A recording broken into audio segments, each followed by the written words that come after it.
Oh, hello everyone. Thanks for listening. This video is going to be going over what Hannah Arendt might have thought about anti-Semitism.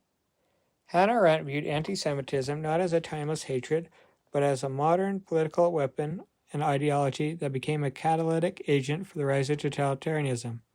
Her analysis, detailed in the first volume of The Origins of Totalitarianism, argued that anti-Semitism was driven by specific historical circumstances related to the decline of the nation-state and the social position of Jews in Europe. Key aspects of her thinking include a political, not social phenomenon. Arendt distinguished between social discrimination, which she did not consider inherently catastrophic, and political anti-Semitism, which she saw as far more dangerous. Political anti-Semitism worked by associating Jews with the state and capitalism, making them a target for disaffected groups who sought to undermine the existing order. An ideology of convenience. For Arendt, anti-Semitism was politically useful because it provided an imaginary, all-encompassing explanation for all of society ills, allowing the Nazis to mobilize masses around a common objective, enemy.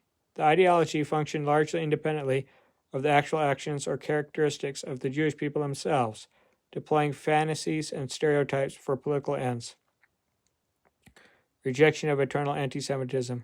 She strongly rejected the notion that anti-Jewish persecution was an eternal or inevitable phenomenon. Arendt believed that this idea was a dangerous fallacy because it absolved perpetrators of responsibility and prevented a specific historical understanding of the conditions that led to the Holocaust. She insisted on examining the concrete historical events that led to its rise. The role of the nation-state's collapse. Arendt argued that modern anti-Semitism grew precisely as the traditional European nation-state system was collapsing and Jews were losing their historic, albeit precarious position of influence, such as state bankers. This made them visible and vulnerable targets, as their wealth and position came to be seen as lacking a visible function and therefore unjustified. A precondition for total terror. Ultimately, Arendt concluded that anti-Semitic ideology, by first stripping Jews of their political status and rights, rendering them stateless, paved the way for the totalitarian regimes to treat them as superfluous people and unleash unprecedented total terror in the concentration camps.